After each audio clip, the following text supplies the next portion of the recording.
نحمده ونصلي ونسلم على رسوله الكريم اما بعد فاعوذ بالله من الشيطان الرجيم بسم الله الرحمن الرحيم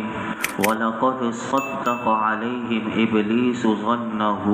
فاتبعوه الا فریقا من المؤمنین،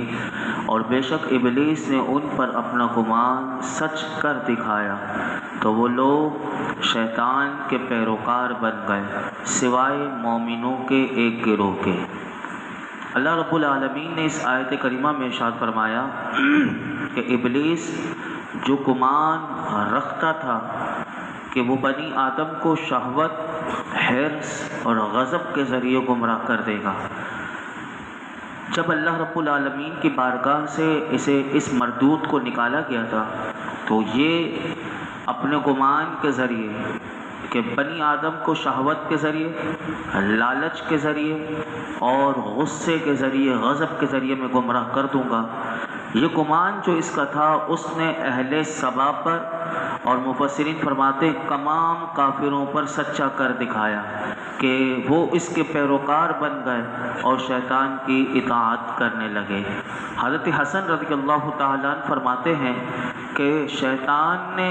نہ کسی پر تلوار کھینچی، نہ کسی کو کوڑے مارے، بلکہ اس نے جھوٹے وعدے اور باطل امیدوں سے اس نے اہل باطل کو ہمیشہ سے گمراہ کیا۔ یہ آیت مبارکہ مفسرین کہتے ہیں ہر مسلمان کے لیے انتہائی قابل غور اور عبرت انگیز ہے کہ جب شیطان نے حضرت آدم علیہ السلام کو سجدہ کرنے سے انکار کر کے جب وہ اللہ کی بارگاہ سے مردود ہوا تھا تو اس نے وہ جملے آپ کو یاد رکھنے چاہیے اس نے کیا کہے تھے۔ قرآن ہی ہمیں بتاتا ہے کہ جب اللہ کی بارگاہ سے اس مردود کو نکالا گیا تو اس نے کہا تھا ربی بما اغویتنی لأزینن لہم فی الارض وَلَأُغْوِيَنَّهُمْ أَجْمَعِينَ إِلَّا عِبَادَكَ مِنْهُمُ الْمُخْلَصِينَ۔ اے میرے رب مجھے اس بات کی قسم کہ تو نے مجھے گمراہ کیا، حالانکہ اللہ کی طرف اس نے نسبت کی کہ تو نے مجھے گمراہ کیا، اور قسم کھا کر اس نے کہا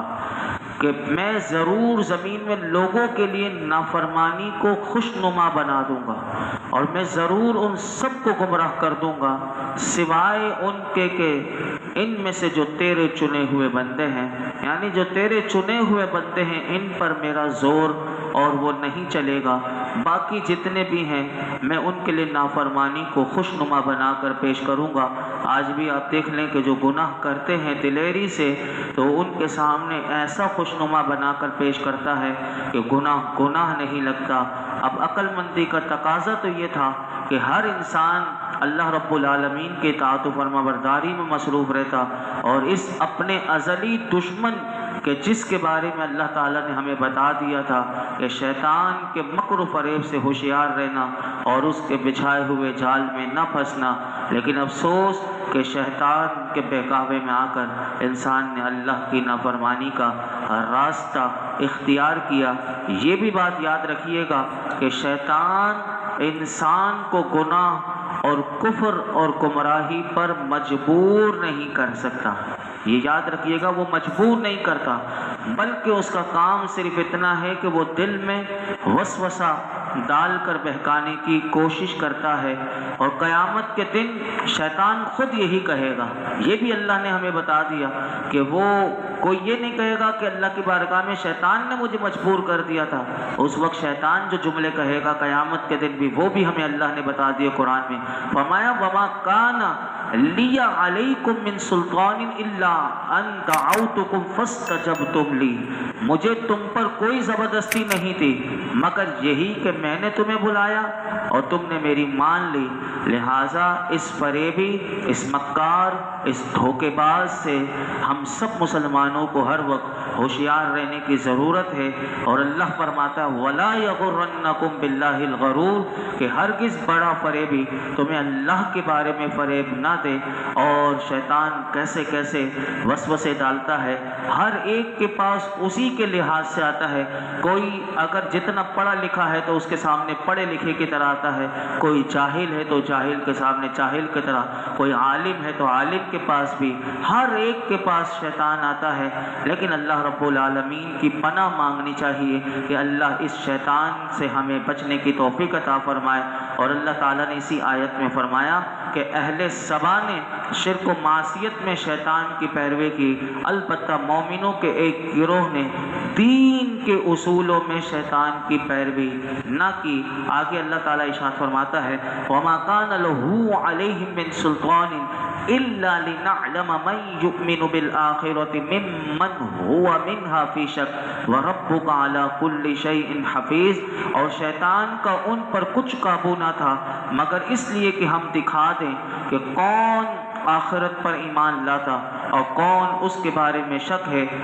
کون اس کے بارے میں شک میں ہے، اور تیرا رب ہر چیز پر نگہبان ہے۔ یعنی اللہ تعالیٰ اس آیت میں ارشاد فرما رہا ہے کہ جن کے حق میں شیطان کا گمان پورا ہوا ان پر شیطان کو کچھ زبردستی نہ تھی، مگر ہم نے اس لیے شیطان کو ان پر مسلط کیا تاکہ ہم آخرت پر ایمان لانے والوں کو ان لوگوں سے ممتاز کر دیں کہ جو اس کے بارے میں شک کرنے والے ہیں، اور اے حبیب آپ کا رب ہر چیز پر نگہبان ہے۔ تو یہاں سے یہ بات بھی ہمیں پتہ چلی کہ شیطان کو پر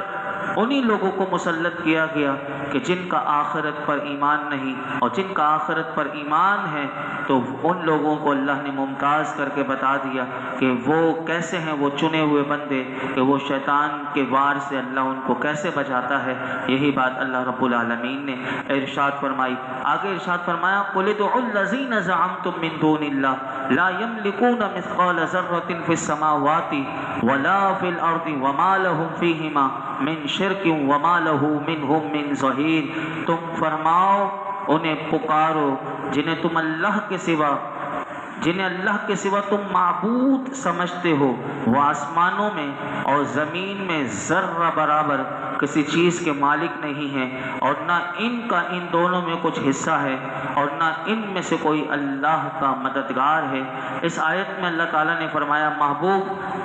آپ شکر کرنے والوں اور ناشکری کرنے والوں کے حالات جو آپ نے بیان پیچھے کر دیے ان کا انجام بھی بتا دیا۔ اب کفار مکہ سے اس آیت کریمہ میں اللہ نے ان سے مخاطب ہوا اور فرمایا کہ محبوب صلی اللہ علیہ وسلم آپ مکہ مکرمہ کے ان کافروں سے فرما دیں کہ تم جن بتوں وغیرہ کو اللہ کے سوا اپنا معبود سمجھتے ہو انہیں پکارو تاکہ تم پر جو نازل ہونے والی مصیبتیں ہیں وہ تمہارے معبود وہ دور کر دیں، لیکن ایسا نہیں ہو سکتا کیونکہ فرما دیا کہ وہ آسمان و زمین میں ذرہ برابر کسی نفع و نقصان کے مالک نہیں، اور نہ ان بتوں کا آسمانوں میں کوئی حصہ ہے اور نہ زمین میں کوئی حصہ ہے، اور نہ ان بتوں میں سے کوئی اللہ تعالیٰ کا مددگار ہے۔ یہاں پر دو باتیں علماء نے فرمائی یاد رکھنی چاہیے اس آیت میں کوئی یہ نہ سمجھے کہ کفر کی اجازت دے دی گئی، کفر کی اجازت نہیں، جیسے کہ آپ نے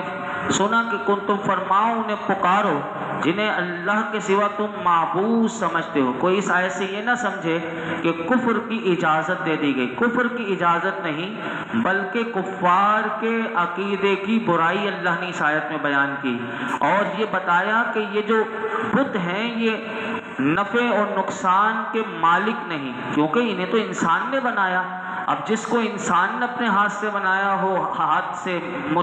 مٹی کے مورتی بنا کر یا پتھر کے وہ تراش کر ان کو بتیں بنایا، تو اللہ نے فرمایا یہ کیا نفع نقصان دے گے۔ یہ ایک بات یاد رکھیے گا، یہ بتوں کے بارے میں آیت، لیکن اس سے کوئی یہ نہ سمجھے کہ اللہ کے انبیاء اور اولیاء کے ساتھ اس آیت کا کوئی تعلق نہیں۔ بعض لوگ یہ آیتیں پڑھ کر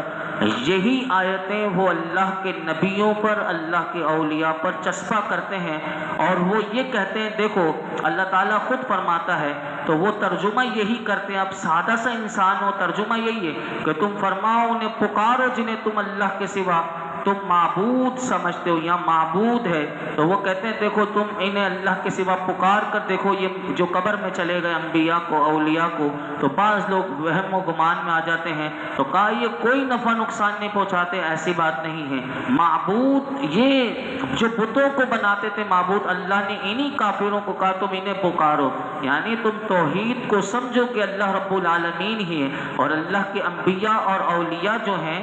وہ اللہ کی عطا سے ہی وہ مدد بھی کرتے ہیں، وہ سنتے بھی ہیں۔ یہاں تک کہ حدیث پاک میں آتا ہے کہ میرے آقا علیہ الصلوۃ والسلام نے خود فرمایا کہ جب تم کسی جنگل میں، ویران میں، کسی ایسی جگہ ہو کہ جہاں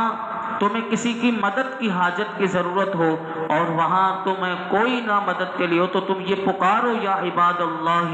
اعینونی، اے اللہ کے بندو میری مدد کرو۔ تو یہ میرے آقا علیہ الصلوۃ والسلام نے ہمیں سکھایا کہ کبھی انسان جنگل میں ہو اور بہک جائے کہ اب میں کسی درندے کا خوف ہے، کسی کا اپنی جان کا، تو اس وقت میرے آقا نے فرمایا تمہیں مدد کی ضرورت ہو کسی جنگل میں تو تم یہ پکارو یا عباد اللہ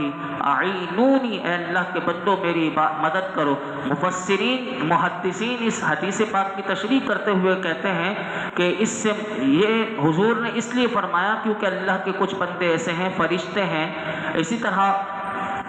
جن کو ابدال کہا جاتا ہے، ایسے مقبولان بندے ہیں کہ جن کی اللہ نے ڈیوٹی لگائی ہوئی ہے کہ جو لوگوں کی مدد کرتے ہیں۔ تو فرمایا جب بندہ حضور نے جو بتایا یا عباد اللہ اعینونی کہتا ہے تو ایسے اللہ کے بندے ہوتے ہیں، وہ اس کی مدد کرتے ہیں۔ تو یہاں سے پتہ چلا کہ اس آیت کا تعلق اللہ کے انبیاء اور اولیاء سے نہیں، وہ اللہ کی عطا سے مخلوق کو نفع بھی پہنچاتے ہیں اور ان سے نقصان بھی دور کرنے کی طاقت رکھتے ہیں۔ اس کے شواہد قرآن و حدیث میں بھی بکثرت موجود ہیں، اور نبی کریم صلی اللہ علیہ وسلم کو، حضور کو جو کوثر کا مالک کیا، اور یہ بھی قرآن ہمیں بتاتا ہے کہ کوثر کی تشریح اگر آپ دیکھیں انا اعطیناک الکوثر، تو اس میں ہر خیر کثیر جو ہے میرے آقا کو اللہ نے عطا کر دی۔ اور اسی طرح جو اللہ کے بندے، ان میں سے نبیوں میں سے حضرت عیسیٰ علیہ السلام، وہ مردوں کو زندہ کرتے تھے، بیماروں کو شفا دیتے تھے، وہ اللہ کی عطا سے، اور یہ قرآن میں موجود ہے اور بے شمار احادیث کریمہ موجود ہے۔ تو اس سے کوئی ان آیت سے اللہ کے انبیاء اور اولیاء کو اس آیت سے ان کا کوئی تعلق نہیں۔ آگے ارشاد فرمایا وَلَا تَنْفَعُ الشَّفَاعَةُ عِنْدَهُ إِلَّا لِمَنْ أَذِنَ لَهُ حَتَّى إِذَا فُزِّعَ عَنْ قُلُوبِهِمْ قَالُوا مَاذَا قَالَ رَبُّكُمْ قَالُوا الْحَقَّ وَهُوَ الْعَلِيُّ الْكَبِيرُ۔ اور اللہ کے پاس شفاعت کام نہیں دیتی۔ سنیے گا اس کا ترجمہ غور سے، اللہ کے پاس شفاعت کام نہیں دیتی مگر اس کی جس کے لیے وہ اجازت دے دے۔ یہاں تک کہ جب ان کے دلوں سے گھبراہٹ دور فرما دی جاتی ہے تو وہ ایک دوسرے سے کہتے ہیں تمہارے رب نے کیا فرمایا ہے؟ تو وہ کہتے ہیں حق فرمایا ہے اور وہی بلندی والا، بڑائی والا ہے۔ اس آیت کریمہ میں اللہ تعالیٰ نے، جیسے پیچھے کی آیت کا سیاق و سباق ہی چل رہا ہے، اللہ نے فرمایا جو کافروں کا یہ جو نظریہ ہے اور ان کا عقیدہ ہے کہ جو ہم بت بناتے ہیں تو یہی بت کل قیامت کے دن ہماری اللہ کی بارگاہ میں شفاعت کریں گے، تو اللہ تعالیٰ نے فرمایا کہ یہ بت، فرمایا کہ یہ کل قیامت کے دن ان کی کوئی شفاعت کام نہیں آئے گی۔ کیوں؟ کہ جس کو وہ اجازت دے گا وہ شفاعت کرے گا۔ تو فرمایا یہاں تک کہ جب شفاعت کی اجازت دے کر شفاعت کرنے والے مومنوں کے دل سے گھبراہٹ دور فرما دی جائے گی تو وہ خوشی سے مومن ایک دوسرے سے پوچھیں گے کہ اللہ تعالیٰ نے تم سے کیا فرمایا؟ تو اس وقت وہ مومن جن کی شفاعت ہوگی اللہ کے اذن سے، تو فرمایا شفاعت کرنے والوں کو ایمانداروں کی شفاعت کی اجازت دی ہے، یہ مومن ایک دوسرے کو کہیں گے، اور پھر اس وقت کہیں گے قول الحق، کہ اجازت اور یہ شفاعت برحق ہے اور اللہ تعالیٰ ہی بلندی والا، بڑائی والا ہے۔ تو یہاں سے پتہ چلا شفاعت بالکل ہوگی، لیکن وہی شفاعت کریں گے جسے اللہ شفاعت کی اجازت دے گا، اور وہ اللہ کے نبی ہیں، وہ انبیاء ہیں، وہ صدیقین ہیں، وہ شہداء ہیں، وہ صالحین ہیں، وہ حفاظ ہیں، وہ علماء ہیں، وہ ایماندار مومن ہیں کہ جنہوں نے پاکیزہ زندگی گزاری، جنہیں اللہ اجازت دے گا وہ قیامت کے دن شفاعت کریں گے۔ لیکن یہ بت کیا شفاعت کریں گے کہ جن کے متعلق ان کافروں کا نظریہ ہے، اسی نظریے کا اللہ نے یہاں